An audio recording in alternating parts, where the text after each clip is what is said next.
Yo, what's going on, everybody? Let me share the brand new video. If you guys say welcome to my channel, do all the things with the likes, and let's get into today's reaction video. Today we're going to react to a video from someone who I just came across this video pretty randomly. I think it's Cosmonaut Variety. I'm butchering the name. The Cosmonaut Variety Hour.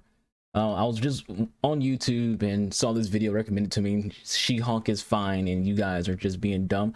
So I was like, let's check it out. I'm someone who was pretty positive about She-Hulk, so let's watch it together. You know, it was a little late when it comes to react to this video, and also don't really care about She-Hulk anymore, but I'm still gonna do it. You know, who cares? Fight me.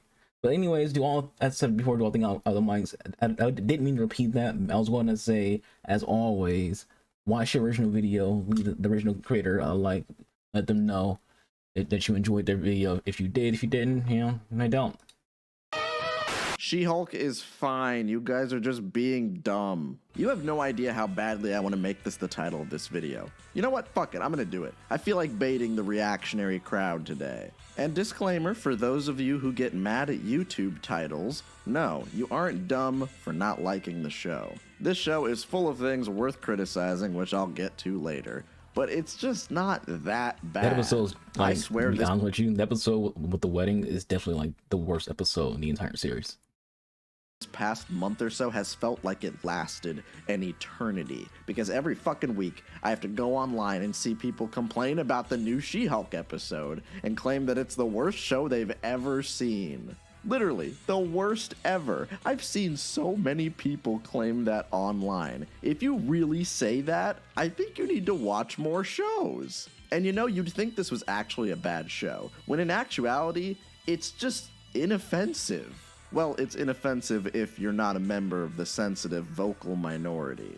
Now, I tend not to like the kind of defense that some production teams take with certain projects. The defense that, if you don't like our show or movie, you're either a racist or a sexist or you're homophobic. Like, I'm not homophobic, I just think Eternals is a bad movie. And yeah, the Little Mermaid trailer wouldn't be getting this amount of hate if it had a white girl in it, but let's not act like it looks any good otherwise.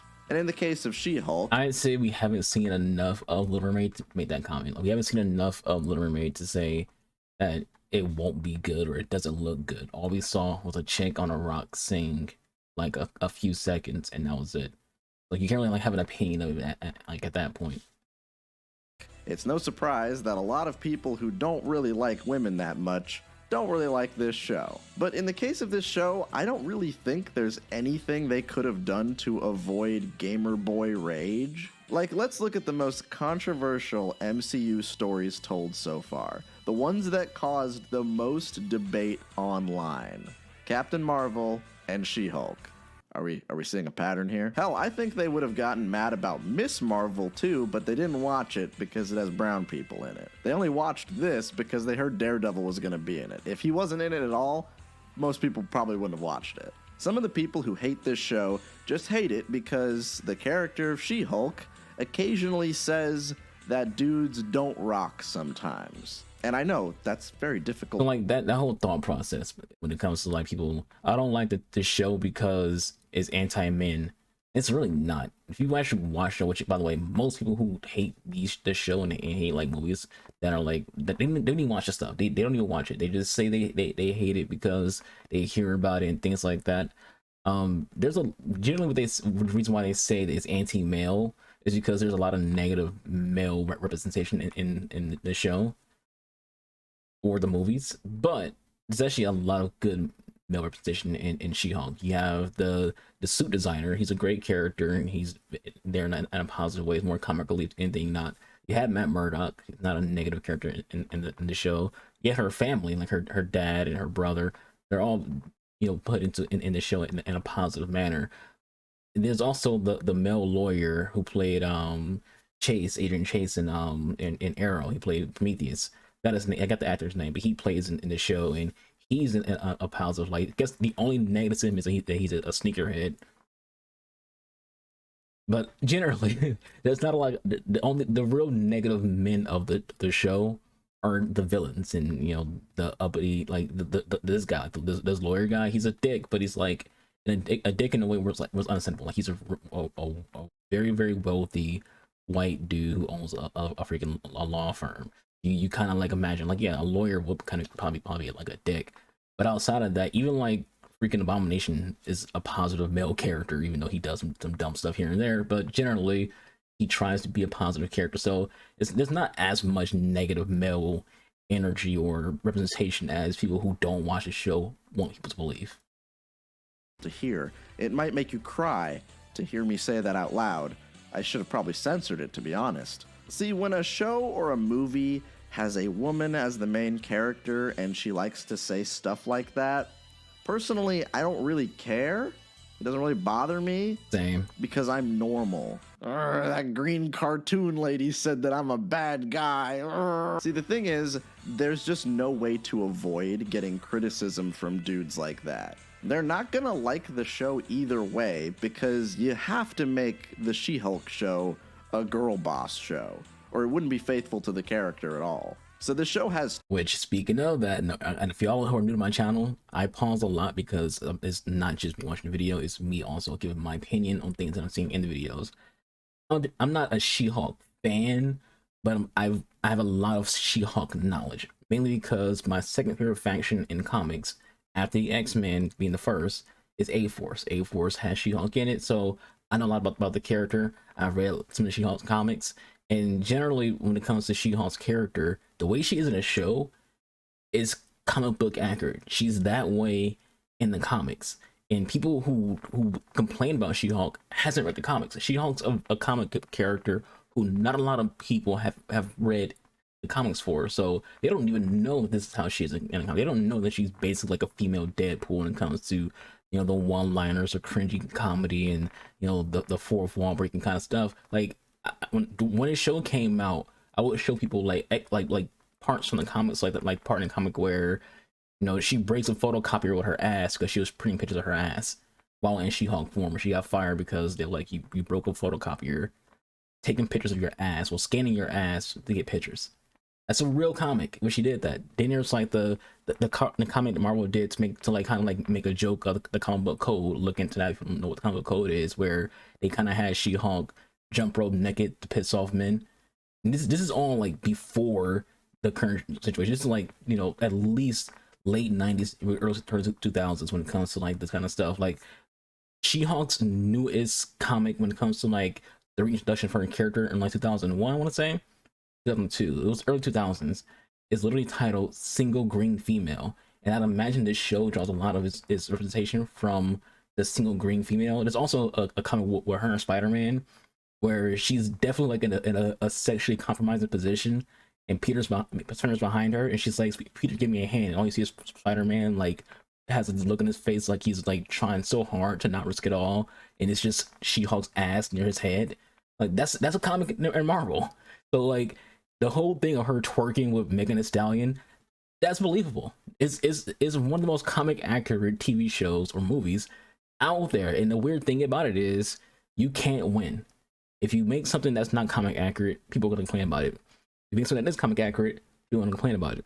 And before we continue the video, the last thing I want to mention is GQ has this little series where they interview writers, directors, actors about their biggest successes. They had the Russo brothers on there, and the Russo brothers was like, we understood that nothing we did will be perfect. They understood that, they said, this is their own words, that people were going to complain about their movies no matter what it was. So they made the Avengers movies. They made the movies based on what they want to see, what they want to enjoy, and they go from there and they just hope people enjoy it. They didn't make it with the thought process that we have to appeal to just that guy over there who hates everything. They made it to what they like and just hope we all enjoy it too. That's kind of the same thing that comes here. This is a show that's mostly catered towards women, but you could like it too if you're a guy, if you know She-Hulk's character, her backstory, and you know, you can suspend disbelief a little bit. It's a TV show and things like that. So let's get back into the video. Two choices. Make a normal, pedestrian, boring show about a proud She-Hulk lady that the gamer babies are going to get mad at anyway, or make a show where the strong Hulk lady also makes fun of them in every episode. And I gotta say, the second choice is a lot more interesting. But let's be honest, also, not everybody who hates this show is a shitbag, and I don't even really want to talk about those guys anymore. That is still just a very vocal minority. I'm not going to act like everybody who hates this show automatically hates women. That's just not fair. There's still a lot of normal people who just don't like the show for its own merits, because She-Hulk is definitely not for everyone, and it's not really what you'd expect from a quote-unquote superhero. And that's okay, by the way. It's okay for things not to be for everyone. Nothing has to be for everybody. There's some TV shows, some music, some movies, some video games that's not for me. I just don't partake in it. There's gonna be some content like that that's not for y'all. Don't partake in it. We're doing reaction videos. People who hate reaction videos, they think it's freaking immoral. They think it's cheesy. Think it's cheap. Think it's a quick attempt to try to like make money on someone else's content. There's a lot of reasons people will give what they don't like reaction content. It's not for them. She-Hulk might be a show where people are like, yeah, it's just not for me. I'm not really into the character. I'm not really into the plot. Not really into how the pacing is. I don't think it's awful. I don't think it's bad. I don't think it's good. It's just not for me. Me personally, I think I did a review of She-Hulk, so I might attach it to the end of this video. I did a review of She-Hulk. I thought it was a decent show. I didn't think it was great. I didn't think it was good. So I thought it was a decent show. It did what it needed to do. And again, if you don't enjoy it, cool. Don't shout it from rooftops. At the same time, some things aren't for everybody, and it's okay for it not for everybody. Just go about your life and go find something to watch that you will enjoy. Show.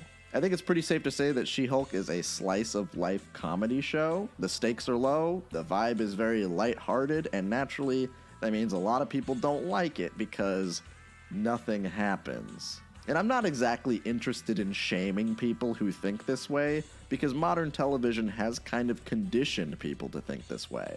Nowadays, a lot of people have a strong aversion to episodic stories. If a show isn't building up to a continuous narrative, they think that the show is pointless. I remember when season 1 of Mandalorian came out, and after episode 3, a lot of people said the show got bad because, quote, nothing happens.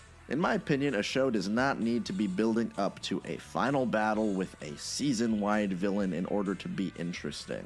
I don't really like how prestige television has melted people's brains into thinking that every story needs to be told the same way and measured on the same merits. Episodic television has existed for decades, and it can lend to some very interesting storytelling. But on the other hand, yeah, Buffy. A lot of Marvel fans have come to expect their shows to all be connected and all have some level of consequence for the overall universe. If you only want to watch stories that have large ramifications for the MCU, you might not like this. There's really no getting around it. But honestly, every other Marvel show so far has done the exact same type of story. So, I don't know. I like that this one points that out and says literally to the camera that this is not going to be that kind of show. I don't need She-Hulk to save the world from like an alien. Not everybody can save the world in every story without it getting old. Jennifer literally looks us in the eye in the first episode and says, I am not a superhero. This is a show about lawyers. And yeah, this is a story about a normal lady who gets superpowers that kind of make her life more difficult. And episode to episode, her concerns are just meeting a nice guy and keeping her job. And if you are at all familiar with the character of She-Hulk, you will know that this is exactly what you should have expected from a She-Hulk show. I've seen people claim that this show destroys the She-Hulk legacy. And I'm sorry, that's very funny. She-Hulk stories are very low stakes and, of course, comedic. Like it or not, this is like, even when it comes to like, I'm sorry, I was wanting to like let's play for a bit because I've been like pausing a lot. Even when it comes to like the whole people complain about the whole dating stuff, She-Hulk has dated like a good chunk of characters in Marvel because she's serial dater. She's like literally the whole title, single green female from the comic. She's a serial dater. She dated Wolverine. She dated a Wolfman. She dated a few people. She dated Luke Cage. She's been around the block. The whole dating thing, again, the TV show is as comic book accurate as you can get without just going copy paste for the comic book. Just about the most accurate and faithful show you could give her. The jokes don't always land in this show, but to be honest, do they always land in every Marvel production? And yeah, you could say, well, this is a comedy show, so you'd expect the jokes to be better. And I mean, I do think the jokes are better in this show. I think this show keeps a decent track record as far as the writing goes. It's not laugh out loud funny, but it's clever and cute, and that's kind of all I need. I found the episodes that focus on the superhero court cases to be creative and fun. Wong suing a Las Vegas magician, a transforming elf impersonating Megan Thee Stallion. These are very cute and clever storylines that are neatly packed into a clean half-hour runtime. But again, for some reason, if you heard the words She-Hulk television show, and for some reason you didn't think it was gonna be like this, then yeah, okay, that's fine. You're allowed not to like it. But this is She-Hulk. This is pretty normal stuff for the character. This is what you should expect. Saying that it ruins her character is just simply not true. This is the character. But again, I can see why some people don't like this middle chunk of the show because it feels very normal. I will say, and this is kind of spoiling my review in case you will watch it. In my review, I said the worst character in this show was Titanium. Titanium was terrible. You know, the actress who they had for her, she's not funny. She's not a good actress. It was awful casting and awful writing when it comes to Titania. Just, ugh. Normal. It's not really building up to anything big. A lot of the characters are just here for one episode and then they leave. But I like that. I thought it was pretty cozy. I wasn't watching this show to see how She-Hulk is going to impact the MCU. I don't care about any of that. I also think the cameos were handled pretty well. While I hate the reliance on cameos in, like, Star Wars, for instance, in Marvel, I think it's pretty normal for superheroes to run into each other because the world is a lot smaller and the characters are connected a lot more. And in a show like this, it keeps you on your toes and it fleshes out the world. Wong and Emil and Matt added a lot of freshness to each episode. I liked not knowing who was going to show up, and I gotta say, I really liked seeing Matt Murdock for the first time in years. And the fact that his first scene in this show is just him being a good-ass lawyer made me so very happy. If this was like the only scene he got, I would still be satisfied, but luckily there's a lot more. And again, I saw some of the vocal dipshit minority saying that this show ruined his character, and I'm sorry, that's just too far. At that point, you are just making up fake reasons to hate the show. As someone who absolutely loves the character of Daredevil outside of his fucking TV show, this is Matt Murdock. It is not up for debate. It is a fact. I'll take his word for it. I'm actually not the biggest difference. Like, I like the TV show when it comes to the Netflix show, but outside of like the TV show, I am by no means. I'm a comic book fan, and anyone who watches my channel knows this about me. I do not like Daredevil. I think he's a boring character, things uninteresting. It's just me. I know people who love him are probably like, yo, what are you talking about? You need to read this comic right here. I get it. He just don't do it for me. That's it. Not everything's for everybody. But I do love Charlie Cox as Daredevil. I think the show is amazing. I think his role in this show was freaking great. The whole walk of shame was funny. It's a good show. Like, it's not amazing. It's corny. It's cringy, but it's good. You can argue with the wall if you disagree. Oh, by the way, I'm going to spoil the show from this point on. Everything that wasn't in the trailer is going to get spoiled. So if you don't want spoilers, you don't watch the show and you want to watch it unspoiled, I'm going to spoil it. And I got to say, I like the pairing of Jen and Matt. I think it's pretty cute. They have good chemistry. Sometimes shows are allowed to be cute. People online have really been saying with their whole chest that she has no character development, when the whole show has her struggling with her identity as She-Hulk and shutting out men, and then she gets a whole episode where she goes through therapy and lets herself trust and connect with other men, which then leads to her finding a guy who she really likes. Like, that is character development. You may not like it, but it is character development. I don't even know if we watched the same show at this point. Hate watching a show can definitely be a bit of a trap. If Jennifer's character rubs you the wrong way, you might just say she's a poorly written character, even though, I don't know, I don't think that's really true. She's pretty consistent. This show does not need a main villain that gets tacked on at the last second. It's decently effective at what it is trying to do. Hell, the whole last episode is about the fact that all of these shows and movies forego the character development in favor of a big dumb CGI battle. And now I do think lately meta fourth wall breaking humor is kind of becoming overplayed. But like I said, this is very faithful to She-Hulk. She's been doing stuff like this for decades. She was Deadpool before Deadpool was Deadpool. It would just be weird if she didn't do this. It's a core part of her character. And it's used pretty sparingly. For the most part, she only talks directly to the audience at the beginning and end of each episode. But of course, it kind of goes a little crazier in the last episode. The finale is something that I didn't really expect, with her fully making fun of the entirety of the MCU and calling Kevin Feige an infallible robot overlord. And yeah, I do think that this finale could have been integrated into the rest of the show a little bit better. It kind of comes out of nowhere. She goes from passive. Yeah, I thought the finale was just like, I didn't think it was bad. I thought it was unique. I thought it was different, but also I was like, it was kind of just out of place, and like I didn't know what to describe it. Like, it was like, I don't dislike this. It's unique. It's entertaining, but it's also weird. Talking to us every episode, to just breaking the universe at the last minute. You guys may think I'm excusing a lot of aspects of this show because I'm familiar with the character, but I mean, she does this shit in the comics, and I still think it wasn't integrated as well as it could be in the show. It does feel like it kind of comes out of left field, and if you're not familiar with the character, it can feel a bit jarring. I think it would have suited the story a little better if we had a slow build of the meta stuff. I think it would have worked better if it was just a natural progression of this kind of writing that kind of explodes at the end. But I do like that this finale sticks to the philosophy of the character and the series as a whole. From the very beginning of the series, Jennifer says that this is not a superhero show, it is a lawyer show. And most importantly, she constantly says that it's her show. And she does not budge on that fact. She-Hulk breaking out and literally forcing the show to be about her in the finale is so fucking faithful to the character that I cannot humor people who say that the finale doesn't make sense for her character arc, because it does.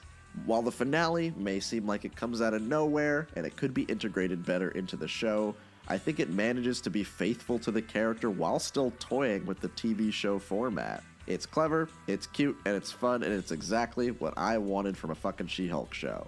One sticking point, however, that I will say is valid is the CGI. Now, I do think that people who say the CGI is atrocious and the worst thing ever are exaggerating a little bit, and in the last 2 episodes, it actually looked pretty good. I'm not gonna lie. A lot of people don't mention that, but it did improve. They probably saved the budget for the finale. But overall, for the most part, I think the CGI was fine, but there are points when it could look better. Where I found it to be most distracting was whenever She-Hulk had to deliver long sessions of exposition or dialogue. Tatiana is a fantastic actress. Again, this is not up for debate. It is a fact. You can argue with the wall if you disagree, but there are some scenes where her performance is muted by the fact that she's fully CG'd. She has a really good monologue in that one retreat episode, but it's dulled significantly because we can't actually see her performing. It's a good voiceover that's put over kind of distracting visuals. But overall, I don't think the effects killed the show for me, and they didn't distract me that much. I care a lot less about the comedy lawyer TV show having shaky special effects than I do the action-adventure movie having shaky special effects. But overall, I really just had a hard time seeing why people have been complaining about this show so much. Yeah, and at this point, we now know why a lot of the Phase 4 movies and shows have bad special effects, because of really, really bad crunch time at Marvel, and also the former CEO who got fired recently. He was basically like just not really putting a lot of money into. He didn't really. The VFX from Marvel was making like there's a lot of articles on it, a lot of like bad press on how shitty it was, and and that's why they brought back Bob Iger, because he tends to spend that extra $1 million to make sure the CGI is good. But when he left, his replacement wasn't really much of a spender. Let's go with that. I really thought it was just fine. It never blew my mind, but I also never had a frown on my face when I was watching it week to week. And by the last 2 episodes, I ended up kind of liking it. And again, as I've said millions of times in this video, you are not dumb if you don't like the show. Not everybody likes low-stakes television. Sometimes you want to watch something more exciting. I get that. Especially if it has fucking superheroes in it. But saying it's the worst show ever made is a vast exaggeration. And if you do say that, I'm sorry. I'm gonna call you dumb. Because honestly, there are Marvel shows on the same streaming service that are worse than this. So yeah, I like She-Hulk just fine. Much like my criticism of the CGI, I think the show is fine, not amazing, and certainly not for everybody. but I still liked it. I did not find a lot of reasons to hate the show. So my official score for She-Hulk is a 7 out of 10. That's But fair. my unofficial score is a 2 out of 10 because it spoiled The Sopranos for me. That was a good video. It's one of the better videos I've seen in the last few days when it comes to doing some reactions and whatnot. Definitely get some like and a sub. I can't speak today. I've been talking too much. But hit him with a subscription. Hit him with a like because I didn't know who this guy was, but this video sold me on it. Not because it's She-Hulk, but just generally the way his cadence and creativity and jokes. Something that I'm into, and also I'm not even gonna like front with you. He look a little melanated, and I'm all in on supporting some black nerds. But yeah, it's a good video. You know, show him some love. You know, he got 1.3 million subscribers, so he's doing something right. You know, so show him some love and whatnot. It's a good video. I enjoyed it. It is true though. Like you don't have to like She-Hulk. You don't have to like any other show, but you gotta be realistic about it. Sometimes people they over exaggerate a lot of the negativity towards something. Like someone will see freaking Lord of the Rings and be like, yo, that movie was so trash, and they'll just name like all these random things that make no freaking sense. And it's like, but none of that's true. Like it just happens. Like sometimes you just gotta like, if you're a fan of something, you gotta tone those people out. If you're enjoying something, just enjoy it. You don't have to like see the negativity and be like, man, should I not enjoy it? Enjoy what you enjoy, don't like what you don't like, and keep it moving. Just keep enjoying yourself with things like that. But anyways, that's the video. Thank you all for watching. Do all things algorithm lights. I'm your boy Newest. Catch you guys on the next one. Y'all stay safe, to yourselves. I'm out of here. Deuces.